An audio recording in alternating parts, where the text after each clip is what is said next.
새벽 4시 32분, 적막한 주택가. 달빛조차 숨죽인 새벽. 골목 깊숙한 곳, 낡은 2층 주택 하나가 어둠 속에서 숨을 쉬고 있었다. 평범한 밤이었다. 아니, 평범한 밤이어야 했다. 그런데, 쿵, 쿵, 쿵. 갑자기 1층에서 미친 듯이 문을 두드리는 소리가 터져 나왔다. 할머니, 할머니, 지금 당장 나오세요. 20대 중반으로 보이는 한 청년이 2층 문을 발로 차다시피 하며 소리쳤다. 목소리엔 공포와 절박함이 뒤섞여 있었다. 할머니, 제발 문 열어주세요. 큰일 납니다. 하지만 안에서는 아무런 반응이 없었다. 청년의 이마엔 식은땀이 흘렀다. 손은 떨렸고 숨은 거칠어졌다. 안 돼. 이러다 정말. 그 순간 안에서 희미한 기척이 들렸다. 누구세요? 이 새벽에 웬 난리예요? 70대 후반으로 보이는 할머니의 떨리는 목소리였다. 할머니, 저예요. 1층에 사는 김민준이요. 지금 당장 밖으로 나오셔야 합니다. 아니, 무슨 소리예요? 새벽에. 설명할 시간 없어요. 가스가 새고 있어요. 문틈으로 스며드는 그 말에 할머니는 잠시 멈칫했다. 가스? 에이, 내가 오래 살아도 그런 적 없는데. 청년이 잠꼬대하나. 할머니는 천천히 문 쪽으로 걸어갔다. 하지만 그 걸음은 너무 느렸다. 위험을 모른 채 마치 평범한 아침을 맞이하듯 여유로웠다. 청년 민주는 더 이상 참을 수 없었다. 할머니, 정말 위험합니다. 지금 이 순간에도 가스가 차오르고 있어요. 그의 목소리는 이미 비명에 가까웠다. 드디어 문이 열렸다. 잠옷 차림의 할머니가 미간을 찌푸린 채 고개를 내밀었다. 아니, 청년. 무슨 일이라고 이렇게. 말을 끝내기도 전에 민주는 할머니의 팔을 붙잡았다. 지금 설명할 수 없어요. 일단 나오세요. 어머, 이게 무슨. 나요. 하지만 민주는 놓지 않았다. 아니, 놓을 수 없었다. 그의 코에는 여전히 그 냄새가 생생했다. 30분 전 화장실에 가려고 일어났을 때 맡았던 그 섬뜩한 가스 냄새. 처음엔 누가 가스레인지를 켜놓았나 싶었다. 하지만 냄새는 1층이 아니라 2층 할머니 집 쪽에서 흘러나오고 있었다. 민주는 바로 직감했다. 이건 보통 일이 아니다.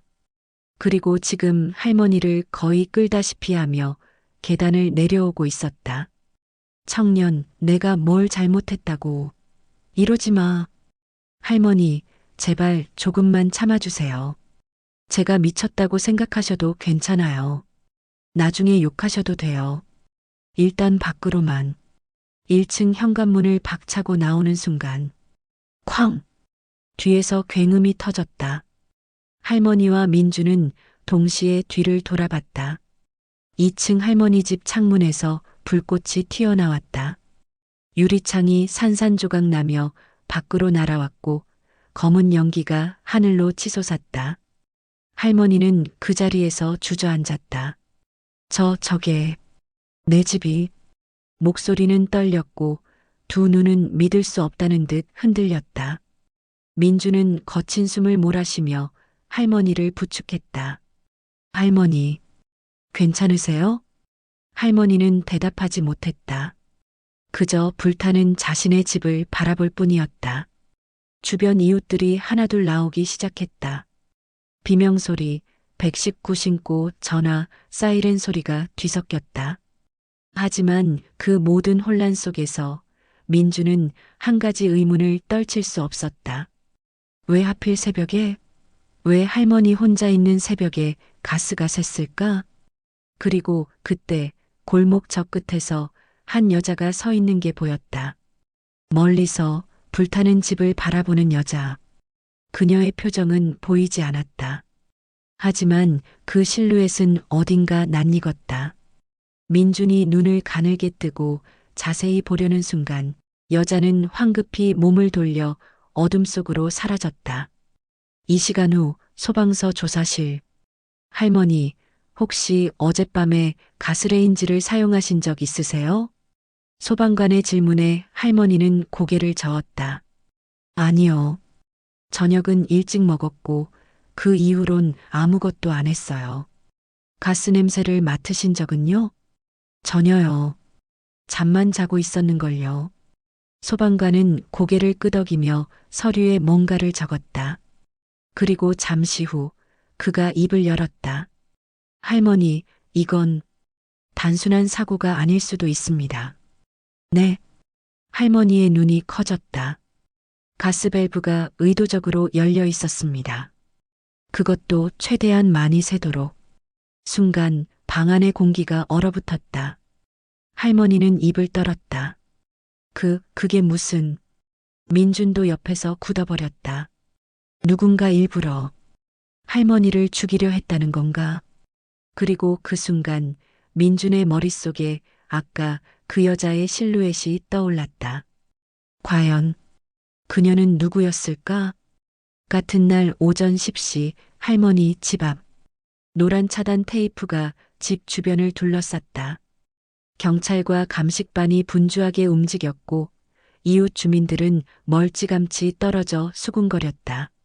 아니, 누가 할머니한테 그런 짓을 해? 요즘 세상이 어떻게 돌아가는 거야? 민주는 할머니를 부축한 채 집 앞에 서 있었다. 할머니는 여전히 멍한 표정으로 불에 그을린 자신의 집을 바라보고 있었다. 할머니, 이제 경찰서 가셔야 해요. 조사받으셔야 한대요. 할머니는 고개를 끄덕였다. 하지만 그 눈빛엔 공포와 혼란이 가득했다. 누가 날 죽이려 했단 말인가? 그때 한 형사가 다가왔다. 할머니, 몇 가지 여쭤볼 게 있습니다. 혹시 최근에 누구와 다툰 적 있으세요? 아니요. 전혀요. 원한을 품을 만한 사람은요? 할머니는 고개를 저었다. 나는 그냥 조용히 살았어요. 누구한테도 잘못한 적 없는데.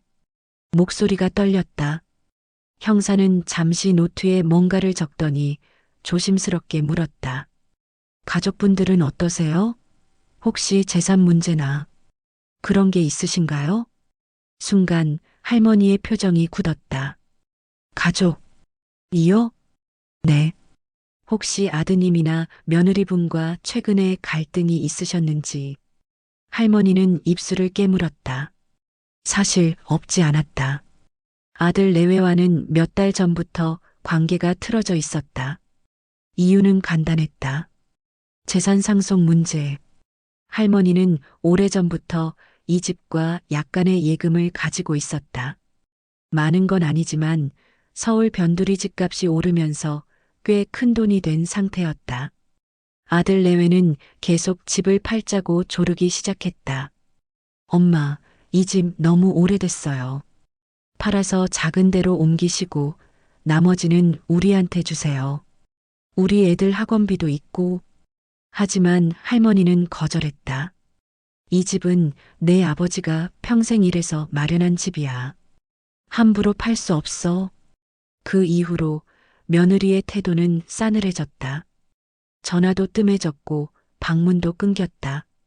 할머니는 쓸쓸했지만 어쩔 수 없다고 생각했다. 자식이란 게 원래 그런 거겠지. 하지만 지금 형사의 질문을 듣고 나니 설마 그 애들이? 아니다. 할머니는 고개를 세차게 저었다. 아니야. 아무리 그래도 자식이 어미를 죽이려 하겠어? 할머니? 형사가 다시 불렀다.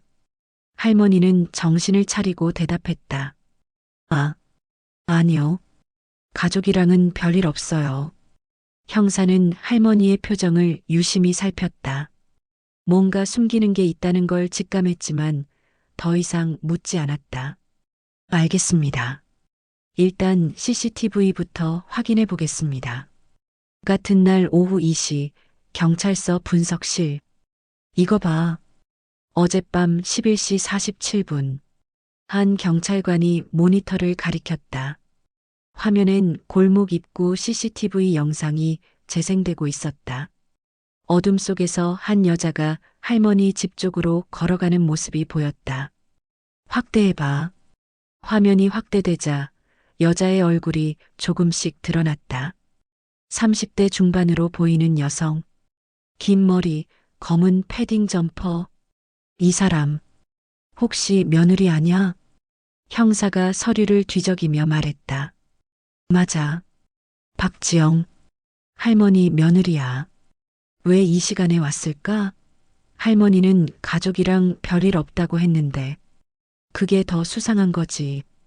형사는 영상을 계속 돌렸다. 며느리는 집 앞에서 잠시 멈춰서더니 주변을 두리번거렸다. 그리고 조심스럽게 현관문을 열고 안으로 들어갔다. 열쇠가 있었나 보네. 계속 봐. 약 15분 후 며느리가 다시 나왔다. 하지만 이번엔 급하게 걸음을 옮겼다. 마치 무언가에 쫓기듯. 표정 봐. 완전히 긴장한 얼굴이야. 그리고 여기 다른 경찰관이 또 다른 영상을 틀었다. 새벽 4시 50분. 민준이 할머니를 끌고 나오고 집이 폭발한 직후의 영상이었다. 그리고 화면 구석에 멀리서 지켜보는 한 사람의 실루엣이 잡혔다. 이거 같은 사람 아니야? 맞아. 며느리야. 형사는 의자에 깊숙이 기대며 한숨을 내쉬었다. 이제 확실해졌어. 며느리가 범인이야. 그럼 바로 체포할까요? 아니, 아직 물증이 부족해. CCTV만으론 약해. 일단 소환해서 조사부터 해보자. 같은 날 오후 5시 며느리 박지영의 집. 여보, 여보. 며느리 박지영은 다급하게 남편에게 전화를 걸었다. 왜? 무슨 일이야? 경찰이 나한테 출두하래. 어머니 사건 때문에. 전화 너머로 잠시 침묵이 흘렀다. 출두? 왜? 나도 몰라.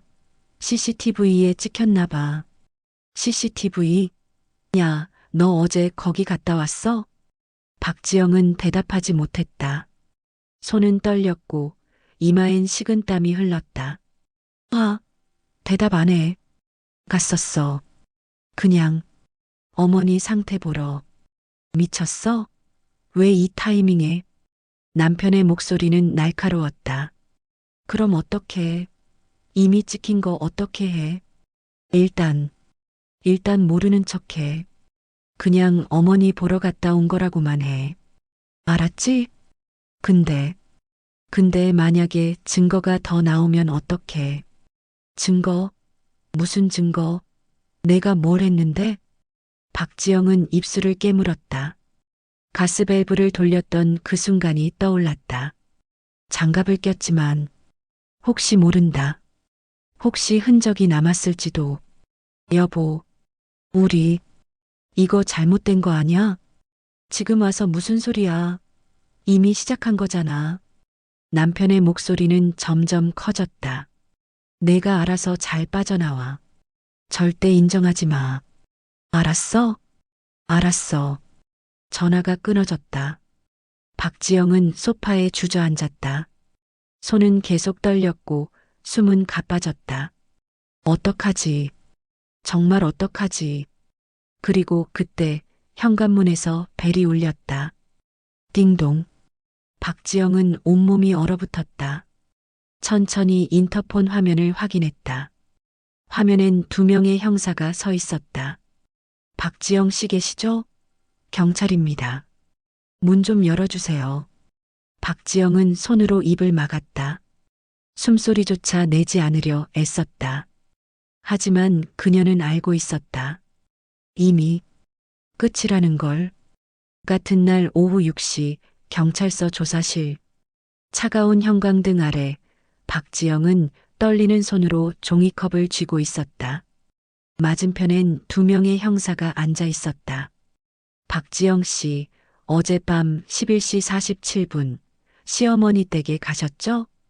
박지영은 고개를 끄덕였다. 네, 갔었어요. 무슨 일로 가셨나요? 그냥 어머니 안부 확인하러요. 요즘 연락이 잘 안 돼서. 형사는 태블릿을 꺼내 CCTV 영상을 재생했다. 화면엔 박지영이 집 안으로 들어가는 모습이 선명하게 찍혀 있었다. 안부 확인하러 가신 거면 왜 15분 만에 급하게 나오셨죠? 어머니가 주무시고 계셔서요. 깨우기 뭐해서 그냥 나왔어요. 그럼 문을 두드리지도 않으셨다는 건가요? 박지영은 입술을 깨물었다. 네. 형사는 다른 영상을 보여줬다. 새벽 폭발 직후 멀리서 지켜보는 박지영의 모습. 그런데 왜 새벽 4시 50분에 또 그 자리에 계셨나요? 박지영의 얼굴이 하얗게 질렸다. 그건 우연히 지나가시던 건가요? 네. 새벽 4시예요? 집에서 3km나 떨어진 곳을? 박지영은 아무 말도 하지 못했다. 형사는 천천히 몸을 앞으로 기울였다. 박지영 씨, 현장에서 가스밸브 주변에 장갑 자국이 발견됐습니다. 그리고 현관문 손잡이에서 당신의 지문이 나왔어요. 저는 그냥 어머니 보러 간 거예요. 가스밸브는 왜 만지셨죠? 안 만졌어요. 저는 아무것도 안 했어요. 박지영의 목소리는 점점 높아졌다. 형사는 침착하게 말을 이었다. 며느리 씨, 우리가 조사한 바로는 최근 시어머니와 재산 문제로 갈등이 있으셨다고 하던데요. 그건 오해예요. 그냥 대화하다가. 대화? 시어머니가 집을 팔지 않겠다고 하자 당신과 남편이 몇 달째 연락을 끊으셨다던데요. 박지영은 고개를 떨어뜨렸다. 형사가 마지막 카드를 꺼냈다. 그리고 한 달 전 당신이 시어머니 명의로 3억 원짜리 생명보험을 들었습니다. 수익자는 당신 남편이고요. 순간 박지영의 눈이 흔들렸다. 그건 사고사일 경우 보험금이 2배로 나온다는 조항도 있더군요. 박지영은 손으로 얼굴을 감쌌다. 저는 그냥. 그때 조사실 문이 열리며 다른 형사가 들어왔다. 팀장님, 남편 데려왔습니다. 복도 너머로 수갑을 찬 남편이 보였다. 박지영은 비명을 질렀다. 여보. 남편은 차갑게 고개를 돌렸다. 두 사람은 각각 다른 조사실로 분리됐다. 오후 7시 남편 조사실. 김태준 씨, 아내가 어젯밤 시어머니 댁에 갔다는 거 알고 계셨나요? 남편 태준은 팔짱을 끼고 대답했다. 몰랐습니다. 정말요? 통화 기록을 보니 어젯밤 11시 30분에 아내와 15분간 통화하셨던데요. 태준의 표정이 굳었다. 그건 다른 얘기였습니다. 무슨 얘기? 집안일이요. 형사는 피식 웃었다. 김태준 씨, 거짓말 그만하시죠. 우리가 이미 다 알고 있어요. 형사는 서류 뭉치를 책상에 내려놓았다. 당신 은행 계좌 내역입니다. 최근 3개월간 대출 이자 만월 300만 원. 카드 빚은 5천만 원. 사채까지 손댔더군요. 태주는 입술을 깨물었다. 그리고 이건 당신 아내와의 카톡 내역입니다. 형사가 태블릿을 보여줬다. 화면엔 충격적인 대화가 펼쳐져 있었다. 2주 전 카톡 내용. 남편 이제 한계야. 사채 독촉 미치겠어. 아내 어머니한테 다시 얘기해봐. 집 팔면 되잖아. 남편 말 안 들어. 완전 고집불통이야. 아내. 그럼 다른 방법을 생각해야 할 것 같아. 남편 무슨 방법? 아내 보험 있잖아. 내가 알아봤어. 남편 미쳤어? 그게 무슨 소리야? 아내 가만 생각해봐. 사고로 보이게 하면 아무도 모를 거야. 남편. 아내 당신이 하기 싫으면 내가 할게. 우리 애들 생각해. 태주는 화면을 보며 온몸이 굳어졌다. 이건 그냥 농담이었어요. 농담? 그 농담 이후에 아내가 가스 사고에 대해 검색한 기록도 나왔습니다. 가스 폭발 사고 조작 방법, 가스 누출 시간, 생명보험 사고사 조건. 형사는 차갑게 말을 이었다. 김태준 씨, 당신과 아내는 계획적으로 살인을 모의했습니다. 그리고 실행에 옮겼어요. 다행히 이웃 청년 덕분에 시어머니는 살아났지만 당신들의 범행 의도는 명백합니다. 태주는 고개를 떨어뜨렸다. 저는 정말 몰랐어요. 당신 은행 계좌로 보험 설계사에게 보험료가 나갔습니다. 당신 명의로 계약했어요. 그래도 모르셨다고 하실 건가요? 태주는 더 이상 변명하지 못했다. 오후 9시 할머니가 있는 보호실. 민준이 할머니 옆에 앉아 있었다. 할머니는 창밖을 멍하니 바라보고 있었다. 할머니, 괜찮으세요? 할머니는 천천히 고개를 돌렸다. 눈가엔 눈물이 맺혀 있었다. 민준아, 내가 뭘 잘못한 걸까? 할머니 잘못 없어요. 내가 집을 팔아줬어야 했나? 그랬으면 이런 일이. 민주는 할머니의 손을 꼭 잡았다. 아니에요. 할머니는 아무 잘못 없어요. 잘못한 건 욕심에 눈먼 사람들이에요. 할머니는 눈물을 닦으며 말했다. 그래도 내 아들인데, 며느리인데. 할머니, 진짜 가족은 피가 아니라 마음이에요. 할머니를 진심으로 걱정하는 사람이 진짜 가족인 거예요. 할머니는 민준을 바라봤다. 그리고 떨리는 목소리로 말했다. 고마워, 정말 고마워. 내가 아니었으면. 민준은 빙그레 웃었다. 저도 할머니 덕분에 용기 낼 수 있었어요. 다음엔 더 빨리 알아챌게요. 둘은 한동안 말없이 창밖을 바라봤다. 밖에선 해가 지고 있었다. 어두운 새벽이 지나고 이제 새로운 아침이 오고 있었다. 일주일 후 법원. 박지영과 김태준은 나란히 법정에 섰다. 피고인 박지영, 김태준. 살인미수 및 보험사기 혐의로 징역 7년을 선고합니다. 판사의 목소리가 울려 퍼졌다. 박지영은 그 자리에서 주저앉았다. 재판장님, 저는 그냥.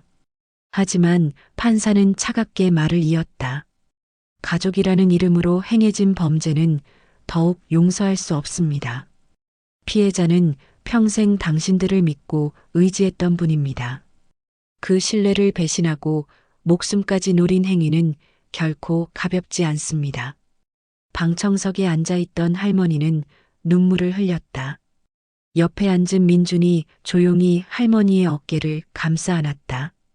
법정 뒤편에서 한 중년 남자가 조용히 이 광경을 지켜보고 있었다. 그는 누구일까? 그리고 왜 이곳에 있는 걸까? 6개월 후 교도소 면회실. 차가운 유리창 너머로 박지영이 앉아 있었다. 머리는 단정하게 뒤로 묶였지만 얼굴은 초췌했다. 그 앞엔 예상치 못한 사람이 앉아 있었다. 할머니였다. 박지영은 할머니를 보자마자 고개를 떨어뜨렸다. 어머니, 왜 오셨어요? 할머니는 한동안 말없이 며느리를 바라봤다. 그리고 천천히 입을 열었다. 너한테 물어보고 싶은 게 있어서. 왜 그랬니? 정말 왜 그랬어? 박지영의 눈에 눈물이 고였다. 저도 몰라요. 그때는 정말 다른 방법이 없다고 생각했어요. 돈이 그렇게 중요했니? 아니에요. 돈 때문만은 아니었어요. 박지영은 떨리는 목소리로 말을 이었다. 저희 애들 학교에서 왕따 당하고 있었어요. 학원도 못 보내고 친구들처럼 해줄 수 있는 게 없어서 애들이 매일 울었어요. 할머니는 가슴이 먹먹해졌다. 그걸 왜 말을 안 했니? 내가 도와줄 수도 있었잖아. 어떻게 말해요? 어머니도 생활비 빠듯하신 거 알았는데. 그리고 박지영은 말을 멈췄다. 그리고 어머니가 저희를 믿지 않으시잖아요. 집 팔자는 말만 나오면 너희가 날 요양원 보내려고 그러는 거지 하시고 할머니는 가슴이 철렁했다. 사실이었다. 할머니는 아들 내외를 믿지 못했다. 돌아가신 남편이 평생 모은 집을 지키고 싶었고 자식들이 자신을 버릴까봐 두려웠다. 그 두려움이 벽을 만들었고 그 벽이 결국 이런 비극을 만들었다. 미안하다. 할머니의 입에서 나직한 말이 흘러나왔다. 박지영은 고개를 들었다. 네, 내가 너희 말을 들어줬어야 했어. 너희를 믿어줬어야 했는데. 할머니의 눈에도 눈물이 맺혔다. 어머니. 하지만 그래도 할머니는 단호하게 말했다. 그래도 사람을 죽이려 한 건 용서할 수 없어. 아무리 힘들어도 그건 아니었어. 박지영은 고개를 끄덕이며 눈물을 흘렸다. 알아요. 저도 알아요. 제가 정말 잘못했어요. 매일 그 생각만 해요. 어머니가 그 집에서 돌아가셨을 생각을 하면 제가 사람도 아니에요. 둘은 한동안 말없이 눈물만 흘렸다. 같은 시각 민준의 집. 민준은 컴퓨터 앞에 앉아 뭔가를 타이핑하고 있었다. 화면엔 가스 안전 교육 자료 문서가 열려 있었다. 그때 초인종이 울렸다. 문을 열자 할머니가 서 있었다. 할머니, 어디 다녀오셨어요? 응, 잠깐 볼 일 있어서. 할머니는 피곤한 표정으로 들어왔다. 민주는 차를 끄려 건넸다. 할머니, 무슨 일 있으세요? 표정이 안 좋으신데. 할머니는 한참을 망설이다 입을 열었다. 민준아, 나 며느리 면회 다녀왔어. 민주는 놀라 할머니를 바라봤다. 네, 왜요? 그냥 직접 들어보고 싶었어. 왜 그랬는지. 그래서요? 할머니는 한숨을 내쉬었다. 그 애도 나름대로 이유가 있더구나. 물론 그게 변명이 될 순 없지만 민주는 조용히 할머니의 이야기를 들었다.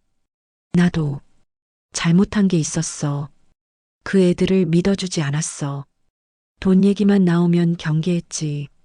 할머니, 가족이란 게 참 어려운 것 같아. 서로 사랑한다고 하면서도 정작 서로를 믿지 못하니까. 민주는 할머니 옆에 앉았다. 할머니, 후회하세요? 뭘? 그때 제가 할머니를 끌고 나온 거요. 차라리. 할머니는 민준의 손을 꼭 잡았다. 아니야. 내가 날 살려준 건 맞아. 그리고 난 여전히 내가 고마워. 다만 이 일을 겪고 나니까 알겠더라. 가족이란 게 단순히 피로만 이어지는 게 아니구나. 마음을 나누고 서로를 이해하려는 노력이 필요한 거구나. 민주는 고개를 끄덕였다. 할머니, 저도 할머니한테 털어놓을 게 있어요. 뭔데? 민주는 잠시 망설이다 말했다. 사실 저 부모님이랑 10년째 연락 안 하고 살아요. 할머니는 놀란 표정을 지었다. 왜? 제가 의대 가라는 부모님 말씀 안 듣고 예술학교 갔거든요. 그 이후로 연락이 끊겼어요. 저도 자존심 때문에 먼저 연락 안 했고, 그래서 할머니 사건 보면서 많이 생각했어요. 나중에 후회하면 어쩌나 싶어서요. 할머니는 민준의 손을 다독였다. 그럼 이제라도 연락해 보는 게 어떻겠니? 무서워요. 거절당할까봐. 그래도 시도는 해봐야지. 안 그러면 평생 후회할 거야. 민주는 고개를 끄덕였다. 2주 후 어느 카페. 민주는 떨리는 손으로 커피잔을 쥐고 있었다. 맞은편엔 10년 만에 보는 아버지가 앉아 있었다. 잘 지냈니? 아버지의 첫마디였다. 네. 아버지도요. 어색한 침묵이 흘렀다. 아버지가 먼저 입을 열었다. 내가 할머니를 구했다며. 뉴스에서 봤다. 아, 네. 그냥 우연히. 우연이 아니야. 내가 용감했던 거지. 민주는 아버지를 바라봤다. 아버지, 미안하다, 민준아. 내가 내 선택을 존중하지 못했어. 내가 행복하면 그게 중요한 건데, 난 내 생각만 강요했지. 민준의 눈가가 뜨거워졌다. 아버지, 저야말로 죄송해요. 제가 너무 고집부렸어요. 아니야. 내가 내 길을 간 건 맞는 거야. 난 이제야 그걸 깨달았어. 둘은 한동안 눈물을 흘렸다. 그리고 오랜만에 진심으로 서로를 안았다. 민준이 아버지와 포옹을 나누는 그 순간 카페 창밖으로 한 남자가 지나갔다. 그 남자는 잠시 멈춰서서 민준을 빤히 바라봤다. 그리고 천천히 미소를 지었다.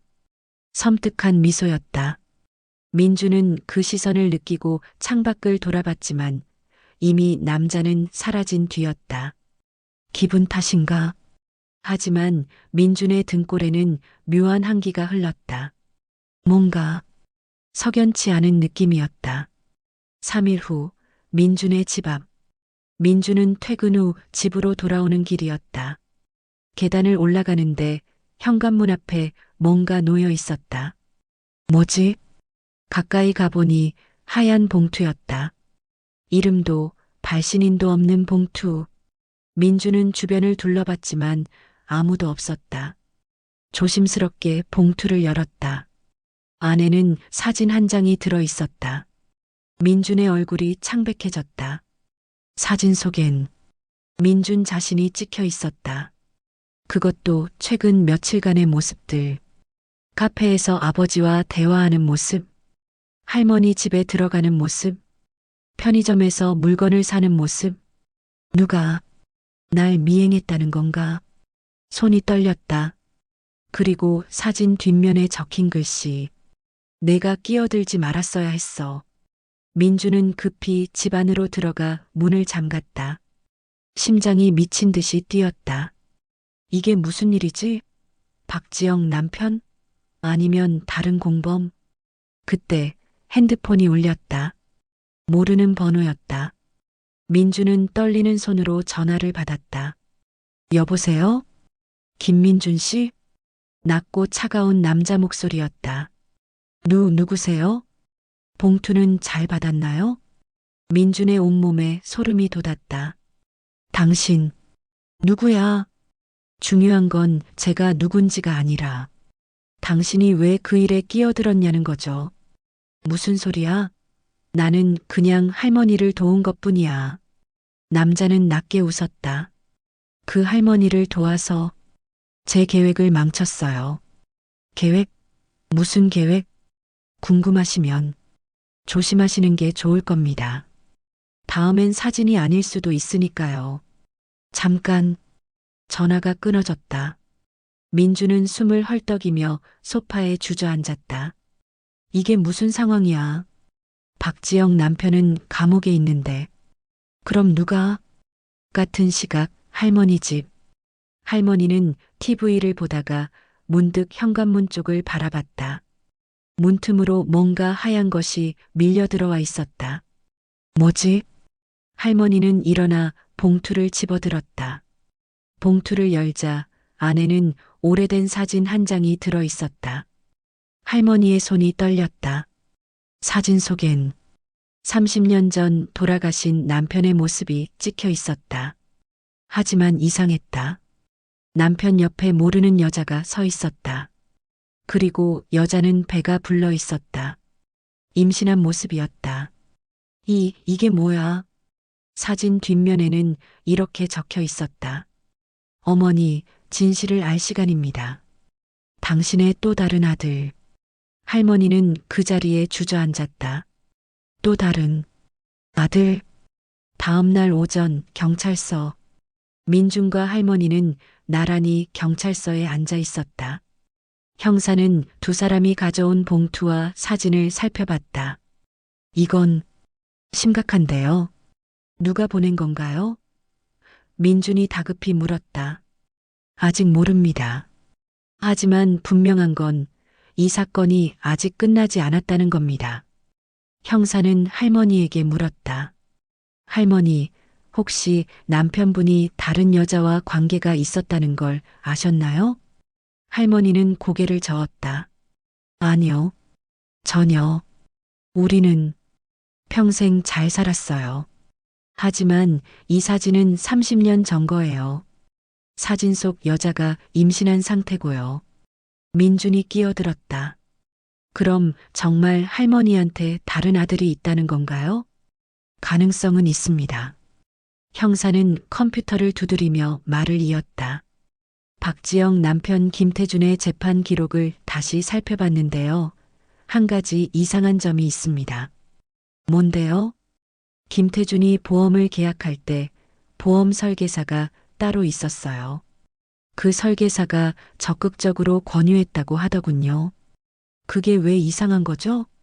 그 설계사가 2주 전 갑자기 사표를 내고 사라졌습니다. 민준과 할머니는 서로를 바라봤다. 형사가 사진 한 장을 꺼냈다. 이 사람입니다. 이강민, 30세. 사진 속 남자를 본 순간 민준의 얼굴이 굳었다. 이 사람, 카페에서 봤어요. 네. 며칠 전 아버지랑 만났을 때 창밖에서 저를 빤히 쳐다보던 사람이에요.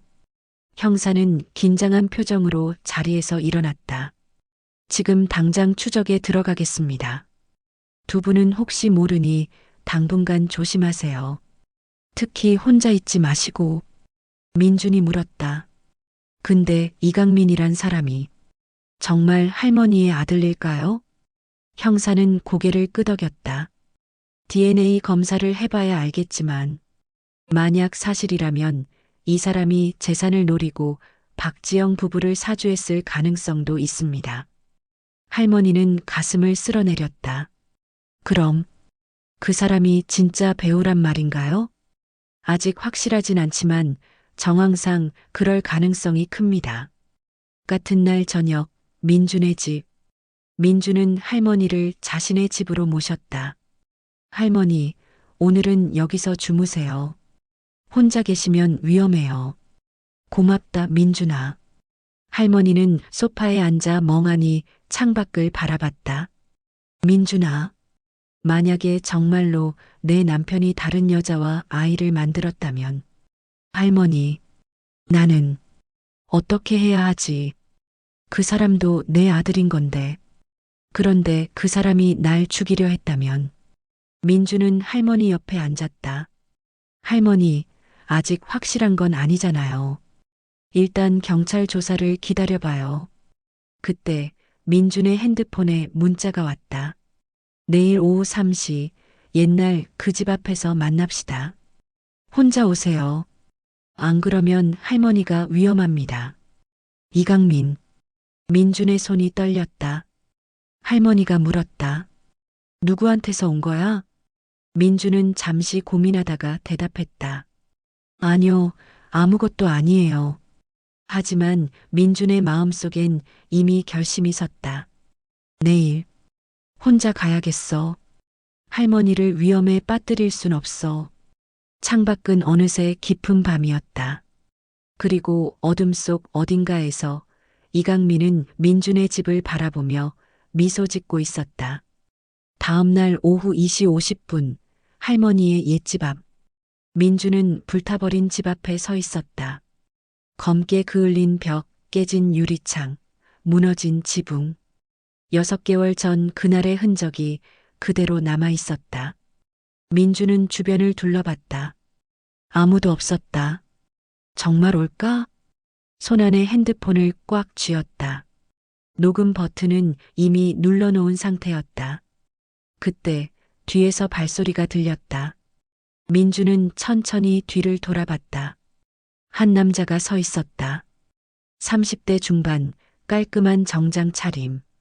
하지만 그 눈빛은 차갑고 날카로웠다. 잘 왔어요, 김민준 씨. 이강민이었다. 민준은 떨리는 목소리로 물었다. 당신이 이강민? 맞아요. 처음 뵙네요. 제대로 인사는.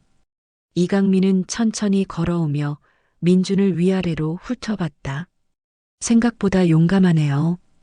경찰한테 알리지 않고 혼자 왔어요. 당신이 혼자 오라고 했잖아. 그래요. 당신이 똑똑하긴 하네요. 이강민은 불타버린 집을 바라보며 혀를 찼다. 아깝네요.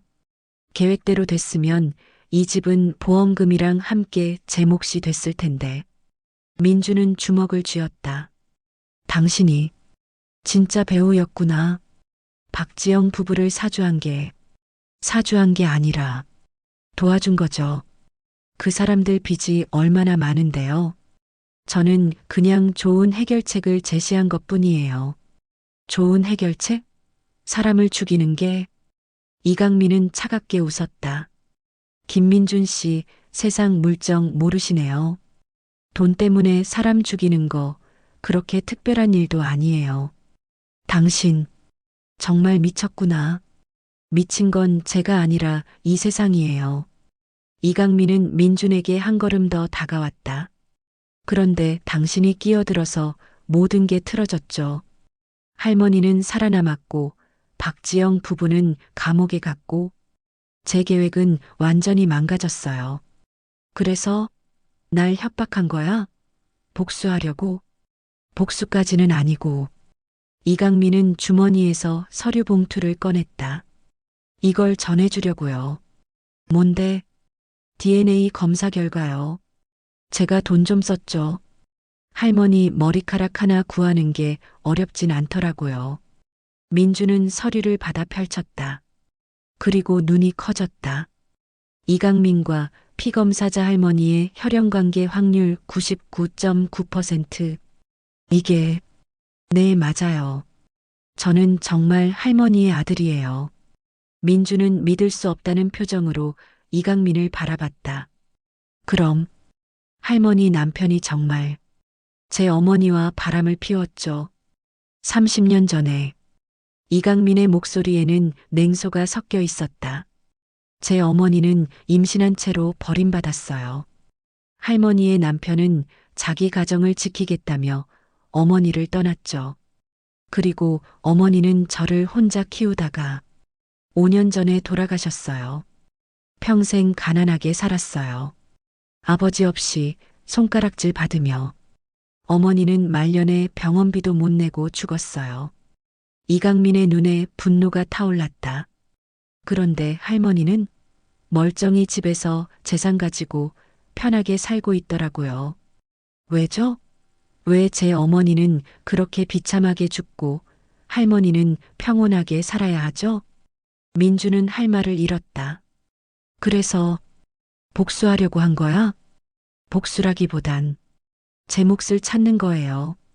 저도 할머니의 아들이잖아요. 그 집, 그 재산, 반은 제 거였어야 했어요. 하지만 사람을 죽이려 한 건 어차피 늙어서 곧 죽을 할머니 아닌가요? 제가 조금 앞당긴 것뿐이에요. 민주는 소름이 돋았다.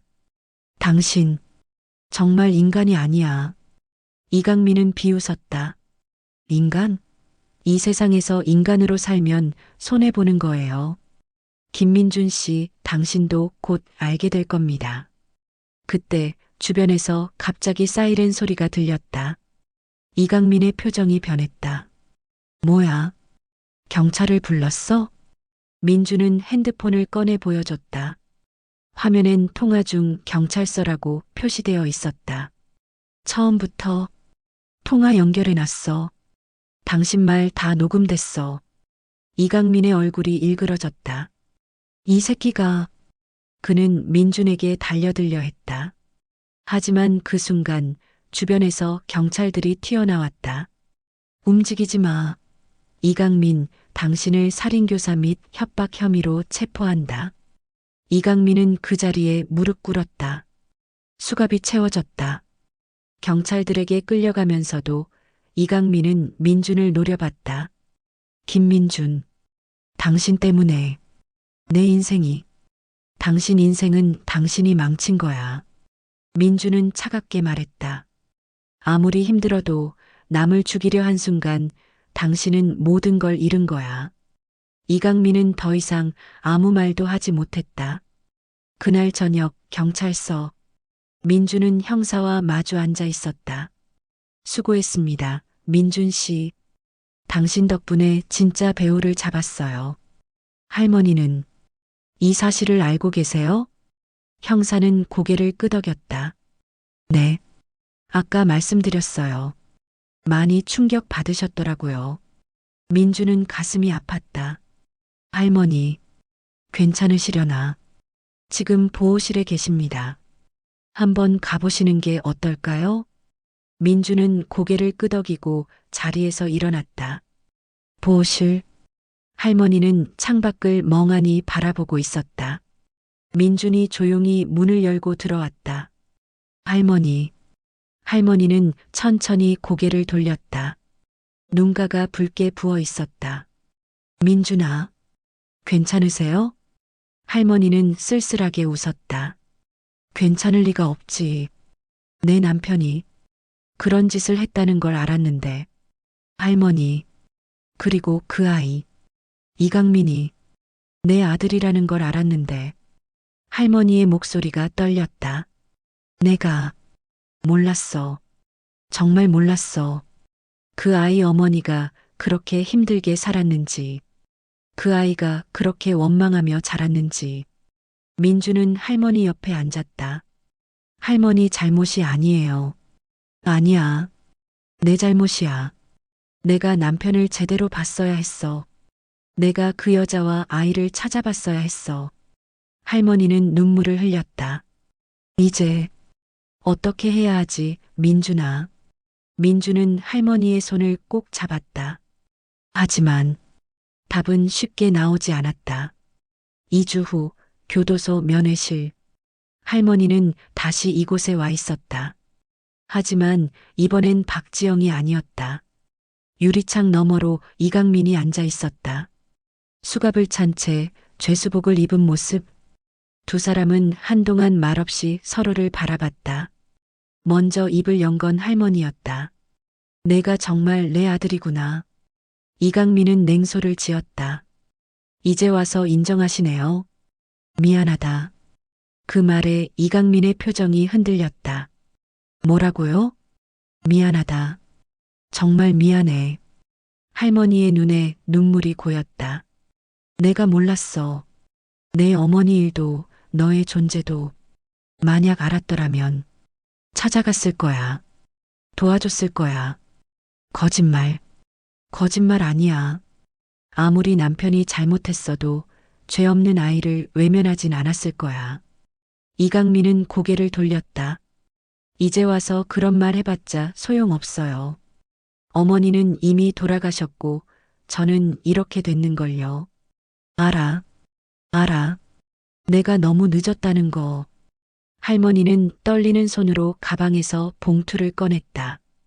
이강민아, 이거 받아줄 수 있겠니? 봉투 안에는 통장과 서류가 들어 있었다. 뭐예요, 이게? 내 집을 팔았어. 그리고 예금까지 합쳐서 2억 정도 돼. 그 돈, 내 몫이야. 이강민의 눈이 커졌다. 무슨 소리예요? 너도 내 아들이야. 당연히 내 몫이 있어야지. 내 어머니가 받았어야 할 몫이기도 하고. 지금 농담하시는 거예요? 아니야. 진심이야. 이강민은 믿을 수 없다는 표정으로 할머니를 바라봤다. 저는 할머니를 죽이려 했던 사람이에요. 박지영 부부를 사주했고 계획을 짰어요. 그런데 왜 이런 걸 주는 거예요? 할머니는 쓸쓸하게 웃었다. 너한테 화가 안 나는 건 아니야. 배신감도 느껴. 하지만 할머니는 눈물을 닦았다. 너도 피해자야. 내 어머니도 너도 내 남편 때문에 평생 고통받았잖아. 그 고통이 너를 이렇게 만든 거고, 물론 내가 한 일은 용서할 수 없어. 하지만, 그래도 너는 내 아들이야. 내가 너를 완전히 버릴 순 없어. 이강민은 고개를 떨구었다. 처음으로 그의 눈에서 눈물이 흘렀다. 할머니, 감옥에서 나오면 그 돈으로 새 인생 살아라. 제대로 된 인생. 어머니가 바랐던 인생 말이야. 저는 자격이 없어요. 자격은 내가 만들어가는 거야. 이제부터라도. 이강민은 얼굴을 손으로 가렸다. 그리고 소리 없이 울었다. 할머니도 함께 눈물을 흘렸다. 유리창 너머 두 사람의 눈물이 교차했다. 같은 날 저녁 민준의 집. 민준은 할머니가 교도소에서 돌아오길 기다리고 있었다. 문이 열리고 할머니가 들어왔다. 할머니, 어떻게 됐어요? 할머니는 지친 표정으로 소파에 앉았다. 돈 받겠다고 하더구나. 정말요? 응. 처음엔 거절했는데 내가 계속 설득했어. 민주는 복잡한 표정을 지었다. 할머니, 그래도 괜찮으세요? 그 사람 때문에 할머니가 죽을 뻔했는데. 알아. 하지만 그 아이도 불쌍해. 할머니는 창밖을 바라봤다. 내 남편이 책임져야 할 일을 내가 대신하는 거야. 그게 맞는 것 같아. 할머니는 정말 대단하세요. 아니야. 난 그냥 더 이상 미움을 키우고 싶지 않은 거야. 할머니는 민준을 바라보며 말했다. 민준아, 미움은 미움을 낳고 복수는 복수를 낳아. 이강민이가 그랬잖아. 어머니의 한이 그 아이를 망친 거야. 나는 그 악순환을 끊고 싶어. 비록 늦었지만 민주는 할머니를 꼭 안아줬다. 할머니, 정말 존경해요. 할머니는 민준의 등을 토닥였다. 너도 고생 많았어, 민준아. 내가 아니었으면 난 진작에 죽었을 거야. 그런 말씀 마세요. 아니야. 사실이야. 너는 내 생명의 은인이야. 두 사람은 한동안 그렇게 안고 있었다. 3개월 후 법정. 이강민의 최종 선고 공판이 열렸다. 피고인 이강민 살인교사 및 협박 혐의로 징역 5년을 선고합니다. 판사의 목소리가 울려 퍼졌다. 다만 피해자인 할머니의 탄원서와 피고인의 성장 배경을 고려하여 형량을 일부 감경합니다. 이강민은 방청석에 앉은 할머니를 바라봤다. 할머니는 조용히 고개를 끄덕였다. 이강민도 깊게 고개를 숙였다. 공판 후 법원 앞. 민준과 할머니는 법원을 나섰다. 할머니, 이제 정말 끝난 거죠? 응, 끝났어. 할머니는 깊은 한숨을 내쉬었다. 길고 긴 악몽 같았어. 이제 평화롭게 사실 수 있겠네요. 그래야지. 그때 뒤에서 목소리가 들렸다. 어머니. 두 사람이 돌아보니 이강민이 호송 차량에 타기 전에 소리치고 있었다. 어머니, 감사합니다. 정말 감사합니다. 할머니는 손을 흔들어 주었다. 이강민은 눈물을 흘리며 차에 올랐다. 차가 떠나가는 것을 보며 할머니가 중얼거렸다. 잘 살아라, 이강민아. 다시 만날 때는 웃으면서 만나자. 민주는 할머니의 어깨를 감싸 안았다. 할머니, 이제 집에 가요. 그래, 집에 가자. 두 사람은 천천히 걸어갔다. 석양이 그들의 뒷모습을 비추고 있었다. 민준이 물었다. 할머니, 후회 안 하세요? 그 돈 주신 거. 할머니는 고개를 저었다. 아니, 전혀. 오히려 마음이 편해. 왜요? 진짜 가족이란 게 뭔지 알 것 같아서. 할머니는 민준을 바라보며 미소 지었다. 피가 섞였다고 다 가족이 아니야. 마음이 통해야 진짜 가족이지. 너처럼. 민주는 뭉클해져서 할머니의 손을 꼭 잡았다. 저도요, 할머니. 두 사람은 손을 잡고 석양 속을 걸어갔다. 1년 후, 봄. 따스한 봄바람이 불어오는 오후. 새로 이사한 작은 아파트 거실에는 웃음소리가 가득했다. 할머니, 이거 어때요?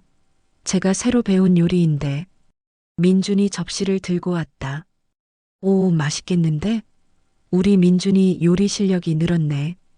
할머니는 행복한 미소를 지으며 음식을 맛봤다. 와, 정말 맛있다. 이제 식당 차려도 되겠어. 에이, 그 정도는 아니에요. 민준도 수줍게 웃었다. 거실 한쪽에는 민준의 아버지와 어머니도 함께 앉아 있었다. 어머니, 편찮으신 데 없으세요? 민준 어머니가 걱정스럽게 물었다. 없어. 요즘 민준이가 잘 챙겨줘서 오히려 더 건강해진 것 같아. 그래도 정기검진은 꼭 받으셔야 해요. 알았어. 걱정 마라. 민준의 아버지도 옆에서 거들었다.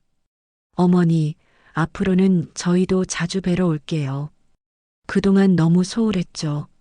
아니야. 너희도 바쁜데. 이렇게 가끔 와주는 것만으로도 고마워. 따뜻한 분위기 속에서 초인종이 울렸다. 띵동. 누구지? 민준이 일어나 문을 열었다. 문 밖에는 뜻밖의 사람이 서 있었다. 이강민이었다. 강민 씨? 안녕하세요, 민준 씨. 이강민은 많이 달라져 있었다. 깔끔하게 자른 머리, 밝아진 표정, 그리고 손에는 꽃다발과 선물 상자. 어떻게 출소했어요? 그래서 할머니께 인사드리러 왔어요. 괜찮을까요? 민주는 잠시 망설였다. 하지만 거실에서 할머니의 목소리가 들렸다. 누구니, 민준아? 할머니. 이강민 씨예요. 할머니는 놀란 표정으로 현관 쪽을 바라봤다. 그리고 천천히 일어나 다가왔다. 강민아. 어머니. 죄송합니다. 그리고 감사합니다. 이강민은 깊게 고개를 숙였다. 할머니는 잠시 그를 바라보다가 조용히 미소 지었다. 들어와라. 밥 먹고 가거라. 괜찮으세요? 괜찮아. 들어오라니까. 이강민은 조심스럽게 집 안으로 들어왔다. 거실에 앉아있던 민준의 부모님도 놀란 표정이었지만 할머니가 괜찮다고 하니 아무 말 하지 않았다. 강민아, 요즘 뭐하니? 할머니가 물었다. 물류센터에서 일하고 있어요. 힘들지만 괜찮아요. 정직하게 일하는 게 좋더라고요. 그래, 잘했어. 그리고 어머니가 주신 그 돈으로 작은 원룸 얻었어요. 나머지는 저축하고 있고요. 착하네. 어머니가 좋아하실 거야. 이강민의 눈가가 붉어졌다. 어머니 산소에 다녀왔어요. 어머니 이야기 많이 했어요. 어머니도 용서해 주셨을 것 같아요. 할머니는 이강민의 손을 잡았다. 고생했구나, 강민아. 아니에요. 제가 더 죄송하죠. 민주는 그 모습을 보며 조용히 미소 지었다. 그날 저녁 모두가 함께 식사를 마친 후 이강민이 일어나 인사를 했다. 어머니, 오늘 정말 감사했어요. 덕분에 제가 어떻게 살아야 할지 알 것 같아요. 그래, 앞으로 잘 살 거라. 그리고 가끔 놀러와. 정말요? 그럼, 넌 내 아들이잖아. 이강민은 눈물을 참으며 고개를 숙였다. 감사합니다, 어머니. 진심으로 감사합니다. 민준이 이강민을 배웅하러 함께 나갔다. 현관 앞에서 이강민이 말했다. 민준 씨, 그때 정말 미안했어요. 저 때문에 위험한 일 많이 겪으셨죠? 괜찮아요. 다 지나간 일이에요. 어머니를 잘 부탁드려요.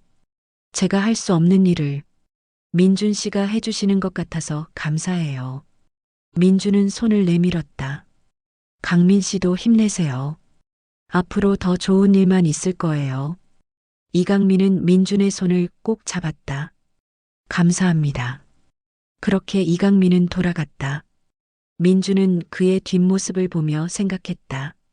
사람은 변할 수 있구나. 한 달 후 공원. 할머니와 민주는 벤치에 나란히 앉아 있었다. 봄꽃이 만개한 공원은 아름다웠다. 민준아, 네 할머니. 너 덕분에 내가 다시 살아났어. 무슨 말씀이세요? 제가 뭘? 아니야. 내가 없었으면 난 그날 죽었을 거야. 그리고 설령 살았어도 마음은 죽어 있었을 거야. 할머니는 민준의 손을 잡았다. 넌 내게 생명만 구해준 게 아니야. 진짜 가족이 뭔지, 용서가 뭔지, 사랑이 뭔지, 그걸 가르쳐 줬어. 민준의 눈가가 뜨거워졌다. 할머니, 저야말로 할머니 덕분에 배웠어요. 가족의 의미를요. 그래, 우리 참 이상한 인연이지? 남남이었던 우리가 이렇게 가족이 됐으니. 저는 할머니 만나서 정말 행운이에요. 할머니는 따뜻하게 웃었다. 나도 그래. 두 사람은 한동안 말없이 봄꽃을 바라봤다. 그리고 할머니가 조용히 말했다. 민준아, 사람들은 가족이 피로 이어진다고 생각해. 하지만 진짜 가족은 마음으로 이어지는 거야. 피는 끊을 수 없지만 마음은 선택할 수 있어. 누굴 사랑할지, 누굴 용서할지, 누구와 함께할지. 민주는 고개를 끄덕였다. 할머니 말씀이 맞아요. 할머니는 공원을 가득 채운 꽃들을 바라보며 말했다. 이 꽃들처럼 우리도 다시 피어났어. 힘든 겨울을 지나서. 네, 할머니. 앞으로도 계속 함께 피어나자, 민준아. 네. 평생 함께 할게요. 두 사람은 손을 꼭 잡고 미소 지었다. 봄바람이 부드럽게 그들을 감싸 안았다. 3년 후, 민주는 작은 식당을 차렸다. 이름은 할머니의 부엌. 식당은 언제나 손님들로 북적였다. 그리고 주방 한쪽에서는 할머니가 민준을 도와 반찬을 만들고 있었다. 할머니, 이거 맛 좀 봐주세요. 어디 봐라. 오, 괜찮은데? 소금 조금만 더. 알겠어요. 어느 날 식당 문이 열리며 손님이 들어왔다. 이강민이었다. 어머니, 민준 씨. 강민이. 어서 와.